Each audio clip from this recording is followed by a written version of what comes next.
Hi guys, welcome to the video, and today I want to talk about diaphragmatic belly breathing. And this video is for people who actually have tried it but haven't actually found the benefits from it. They haven't felt relaxed, they haven't felt that much at peace, and it might have made you even more stressed. So when there's people have different ways of breathing, and they've a different way of breathing that's right for them as well. So you need to find the right way of breathing for you. Now, firstly, what is diaphragmatic belly breathing? Diaphragmatic belly breathing is basically centered on breathing from the stomach fully. And it's basically no movement in the chest or anything like that. For a lot of people, breathing comes from the chest. So it's lifting upwards. So the breath only goes halfway down, or to only a certain part of the way down, and only uses part of the lung capacity. And that's why you see a lot of people breathing like this. They're breathing through their chest, which comes from an anxious state, a fight or flight state, because when you're anxious, your breathing becomes shorter, shallower, and quicker.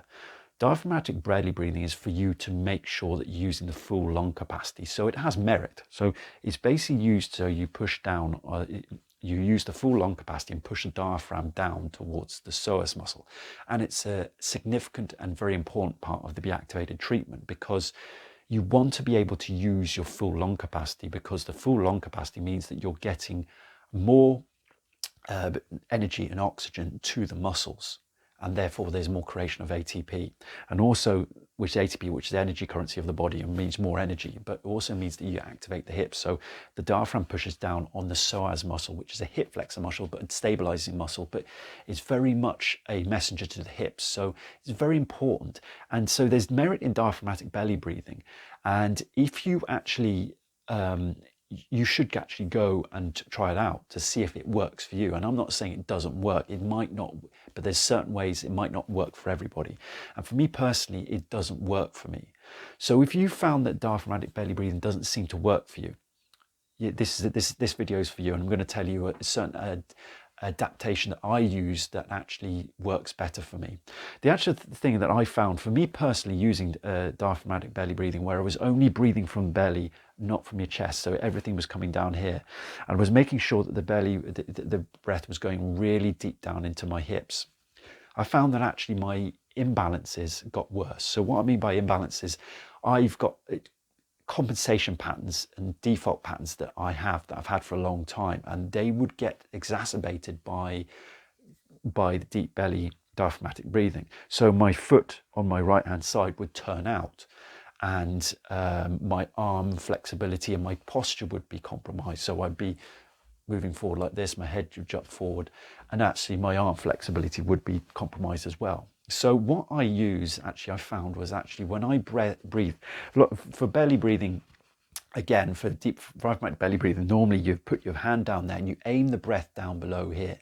For me personally, I would put my hands here. So if this is for you, if diaphragmatic belly breathing doesn't work for you, this might work for you here.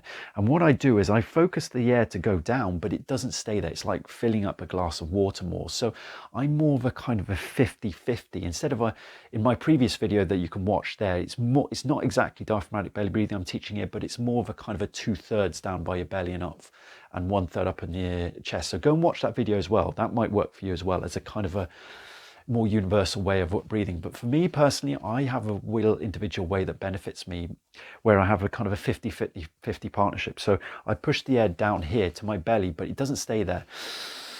I normally have my hands here, and I lift up, and I allow the air to lift up and lift my chest up. So it's not so much shallow breathing that I was talking about early on in the video, where everything goes up there. I'm still allowing the air to go down, but it's not centered on actually getting the belly to push out. I'm allowing more freedom of movement, of more natural breathing for me to happen. So what I would suggest you do, if you found that diaphragmatic belly breathing doesn't work, put your hands here like this, and what you're looking for is a little freedom to your breathing. So not kind of give yourself so strict in terms of allowing your belly to come out here. You're kind of putting your hands out, you're centering the kind of movement coming from here, and this is mostly to do with the lateral part of the breathing back process. So you breathe in through your nose always. That is the one rule you do, because it's far more healthier for you to breathe through your nose, because it can filter out all the toxins from the air. So you put your hands here,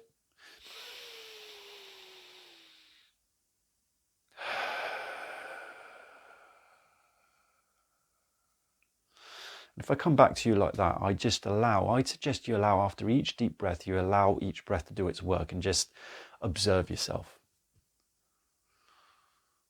And then put your hands there again and try again.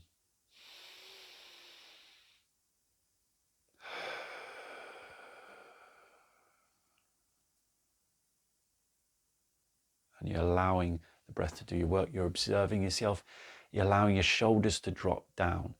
And what you're doing is you're not forcing the breath as well. I'll talk about that in the next video, but you're not forcing the breath, and that's not what you want to do. Don't force the breath. So put our hands above our belly button again.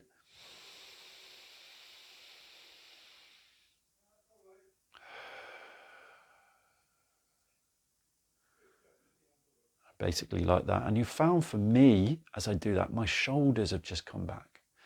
Posture is improved. And that's what for me is. I can stand up straighter. And you'll probably notice it from me as well. My arm flexibility is back here. I'm actually look down on my kind of, my actual imbalances with my foot, what I was pointing out was normally when I was pointing out there, it's kind of more equaled up there.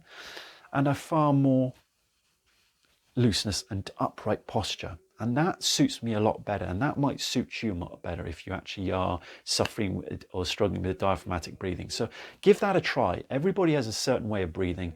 Everyone has a certain way of doing things. And diaphragmatic breathing is still valid. And it's still a very, very big part of what I do in my Be Activated treatment to get to activate the diaphragm muscle to get it working. But after a while, after you've done that, if you found that it doesn't work for you, then this is probably the best way you should try. Okay, so hope you've found that video helpful. Please like, please share, and I'll see you in the next video.